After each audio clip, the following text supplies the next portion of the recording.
Gandang araw mga kapatid. Tayo po muli ay mag-aral ng salita ng Diyos na matatagpuan sa unang Timoteo 2, 1 hanggang 7. Ang pamagat ng mensahe ay ibig ng Diyos na lahat ay maligtas. Ganito po ang nakasulat.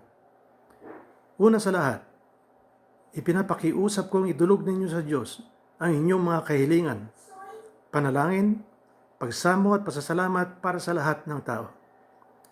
Idalangin rin ninyo ang mga hari at may kapangyarihan upang tayo makapamuhay ng matahimik, mapayapa, makadiyos at marangal.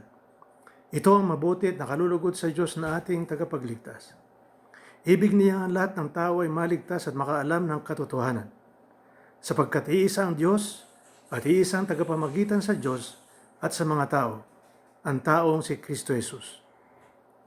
Inahandog niya ang kanyang buhay upang tubusin ang lahat mula sa kasalanan. Ang katotohanan ito ay pinatunayan sa takdang panahon. Dahil dito, ako'y pinili upang maging mangangaral, apostol at tagapagturo ng pananampalataya at katotohanan para sa mga hintil. Totoo ang sinasabi ko at hindi ako nagsisinungaling. Tayo po'y manalangin. Amang Diyos na maraming salamat po sa pagkakataong ito na binigay mo po sa amin upang kami ay muling mag-aral na iyong malang salita.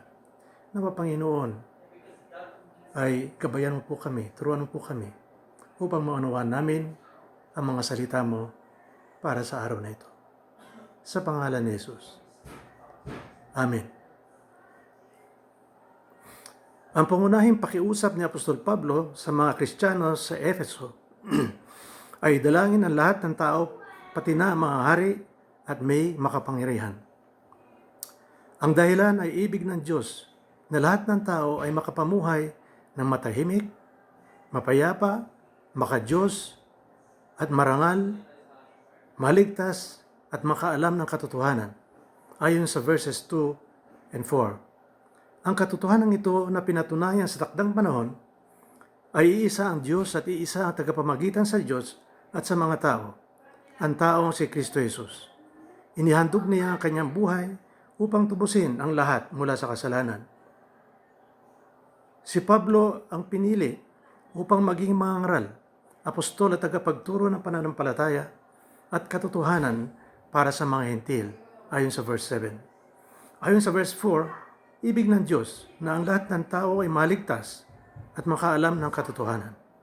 Ang tinutukoy bang lahat ng tao dito ay lahat ng tao ng walang pagbubukod, o all men without exception, o lahat ng tao ng walang pagtatangi, o all men without distinction or discrimination.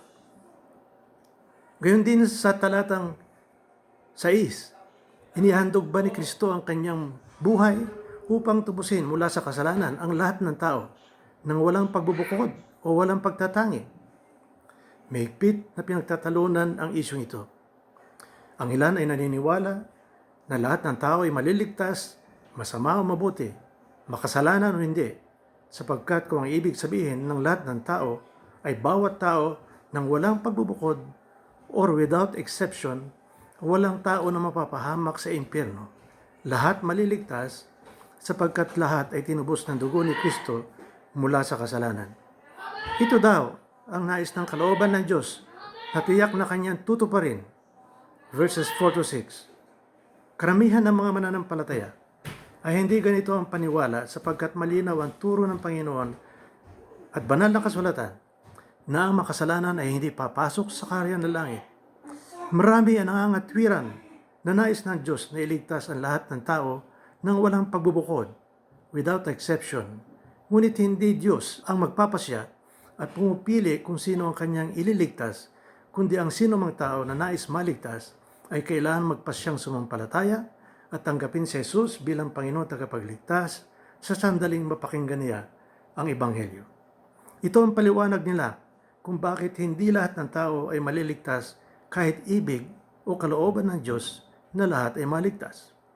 May kalayaan daw ang bawat tao na magpasya sa kanyang sarili na tanggapin o tanggihan ang alok ng Diyos na kaligtasan. Sa madaling salita, kung ayaw ng tao, kahit ibig ng Diyos na siya'y iligtas, hindi siya maliligtas.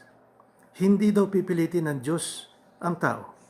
Igagalang daw ng Diyos ang kalayaan o sariling pagpapasya ng bawat tao. Ngunit napatunayan natin sa mga nakaraang mga pag-aaral at videos tungkol sa walang hanggang pag-ibig ng Diyos sa kanyang mga pinili ng Roma 8:28 hanggang 39 at ang mabuti at ang masamang binhi ng Matthew 13:24-30, 36-43 na mahabaging Diyos ang magpapasya at pumipili kung sino-sino ang mga maliligtas at tinubos ng dugo ni Kristo bago palikhain ang mundo batay sa kanyang walang hanggang pag-ibig, hindi sa pasya at kagustuhan ng tao. Ang makasalanan ay walang kalayaan o kakayahang magpasyang sumampalataya at tanggapin ang ebanghelyo sa kanyang sarili, sapagkat siya ay alipin ng kasalanan at ng dyablo, at makalalaya lamang siya, hindi sa kanyang sarili, kung siya ay palayain ng Diyos sa pamamagitan ng kapanganakan muli at ng Espiritu Santo. Matatagpuan yan sa Juan 1:12-13, 3 hanggang 8, Roma 6:4-6, talatang 16 hanggang 18, Roma 8, 1 hanggang 4, at pangalawang Korinto 4, 3 hanggang 4. Magiging malaya lamang ang taong patay sa kasalanan o alipin ng kasalanan kung maliwanagan at makaunawa ng katotohanan tungkol kay Jesus at magpasyang sumampalataya at tanggapin ang Panginoon ng mga Panginoon at Hari ng mga Hari at pumasok sa kaharian ng langit. Ang pananampalataya makapagliligtas ay kaloob o gift ng Diyos, hindi likas sa taong hindi pa ipinanganganak na muli, makasalanan at alipin ng dyablo. Ganito ang nakasulat sa Pilipos 1:28 hanggang 29. Huwag kayong matakot sa inyong mga kaaway. Magpakatatag kayo sapagkat ito mismo ang palatandaan na sila ay mapapahamak at kayo ililigtas ng Diyos. Dahil ipinagkaloob niya sa inyo hindi lamang ang manalig sa Kanya, kundi ang magtiis din naman alang-alang kay Kristo. Ang panawagan ni Jesus ay hindi lamang manalig, kundi magsisi upang maligtas at huwag mapahamak. Marcos 1:15. Tulad ng pananampalataya, ang pagsisisi sa kasalanan at pagbalik loob sa Diyos ay pawang mga kaloob, hindi likas sa taong makasalanan. Mga Gawa 11:18, ang dating Biblia 1905 at King James Version at ESV. Maliwanag sa Biblia nang ligtas at tinubos ng dugo ni Kristo ay ang mga sangkap o kabilang sa kanyang templo o kawan o iglesia. Mga Gawa 20:28, 1 Korinto 3:16, 6:19 hanggang 20. Iniaalay ng mabuting pastol ang kanyang buhay para sa mga tupa, hindi sa mga kambing. 1 Jes 11:14 hanggang 16. Ang mga kabilang lamang sa mga tupa ang makikinig kay Kristo o sa Ebanghelyo, at sila lamang ang tinubos ni Kristo at tiyak na maliligtas. 1 Jes 25 hanggang 29. Ang mga mabuting binhi o lahat ng mga anak ng kaharian o mga pinili o ibinukod ng Diyos upang maglingkod sa Kanya ang maliligtas. Hindi kasama dito ang mga anak ng dyablo at hindi pinili. Malinaw kung gayon ng tunay na kahulugan ng lahat ng tao, maging sa verse 1 na unang Timoteo 2:11 hanggang 7, ay lahat ng tao nang walang pagtatangi, without distinction, karaniwang mamamayan o may kapangyarihan, alipin o malaya, mayaman o mahirap, Hudyo o hintil man. Pansinin din natin ang mga talatang 6 hanggang 7. Inahandog niya ang kanyang buhay upang tubusin ang lahat mula sa kasalanan. Dahil dito, ako'y pinili upang maging mangaral, apostol, at tagapagturo ng pananampalataya at katotohanan para sa mga hintil. Ang sinasabi ni Pablo dito ay inihandog ni Kristo ang kanyang buhay upang tubusin ang lahat mula sa kasalanan, hindi lamang sa mga Hudyo, kundi pati sa mga hentil.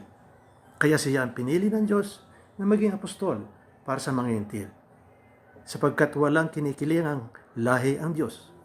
Bagamat ang Diyos ay pumipili ng kanyang iibigin ng walang hanggang pag-ibig at maglingkod sa Kanya bago palikhain ang sanlibutan o bago pa ipanganak ang isang tao, hindi siya nagtatangi ng tao, wala siyang kinikilingang lahi o uri ng tao. Ang magandang balita ay kapangyarihan ng Diyos para sa kaligtasan ng bawat sumasampalataya, una ay sa mga Hudyo at gayon din sa mga Griego. Roma 1:16. Ganito nakasulat sa Roma 2:11 hanggang 11, paghihirap at kapigatian ang daranasin ng bawat gumagawa ng masama. Una ang mga Hudyo at gayon din ang mga Hentil. Ngunit kapurihan, karangalan, kapayapaan naman ang tatamuhin ng bawat gumagawa ng mabuti. Una ang mga Hudyo at gayon din ang mga Hentil, sapagkat walang kinikilingan ang Diyos. Sa mga gawa, 10:34 hanggang 35, ganito naman ang nakasulat. At nagsalita si Pedro, ngayon ko lubusang naunawaan na walang itinatangi ang Diyos. Nalulugod siya sa sino mang may takot sa Kanya at gumagawa ng matuwid kahit tagasaan mang bansa. Maging si Jesus ay nitusan ang mga apostol na gawing mga alagad ang lahat ng mga bansa. Matthew 28:19. Kay Kristo, walang pagkakaiba ang Hudyo at ang Grego, ang alipin at ang malaya, ang lalaki at ang babae. Galatia 3:28. Walang pagkakaiba ang mahirap at ang mayaman. Santiago 2:1 hanggang 4. Lahat ng tao nang walang pagtatangi na nilinis ng dugo ng kordero at mga tiyak na litas ay mula sa bawat bansa, lipi, bayan at wika, ayon sa pahayag 7:9 hanggang 10, 13 hanggang 17. Makatutulong kung pag-aralan natin ang mga kahulugan o tinutukoy na lahat ng tao, all men, sa banal na kasulatan, depende sa konteksto ng talata. Una, tumutukoy ito sa lahat ng tao nang walang pagbubukod, without exception, absolutely and literally every person or individual.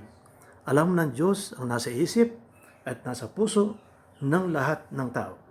1:2:24, mga gawa 1:24. Pangalawa, ang kahulugan ng lahat ng tao ay marami o karamihan o many, hindi literally lahat. Halimbawa, sa Marcos 1:37, all men seek for thee, King James Version. Imposible naman yata na tinutukoy lahat ng tao sa mundo o kahit pa sa buong Galilea.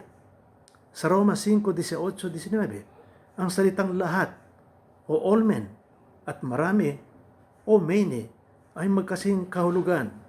Magandang balita, Biblia, King James Version. Pangatlo, ang tinutukoy na all men ay all types or kinds or groups of men o lahat ng tao nang walang pagtatangi, tulad ng unang Timoteo 2:1-4-6, Acts 2:17-18, unang Korinto 9:19-22. Malinaw kung gayon na ang ibig ng Diyos na maligtas ay ang lahat ng kabilang sa buong kawan, ang tunay na iglesia ng Diyos na tinubos ng dugo ng kanyang anak. Mga gawa 20:28. Nawa mga kapatid, ay napagpala tayo ng mga katotohanan ito na nakasulat sa banal na kasulatan. Tayo po ay manalangin. Amang Diyos na banal, maraming salamat po sa pagkakataong ito na ibinigay mo po sa amin upang muli namin matunghayan ang mga katotohanan na nakasulat sa iyong banal na aklat. Nawa, Panginoon, ay may tanim sa aming mga puso ang lahat ng mga ito upang maunawaan namin ang katotohanan tungkol sa iyong pagliligtas, tungkol sa buhay na inihandog ng aming Panginoon para kami matubos sa aming mga kasalanan. Sa pangalan ni Jesus. Amen.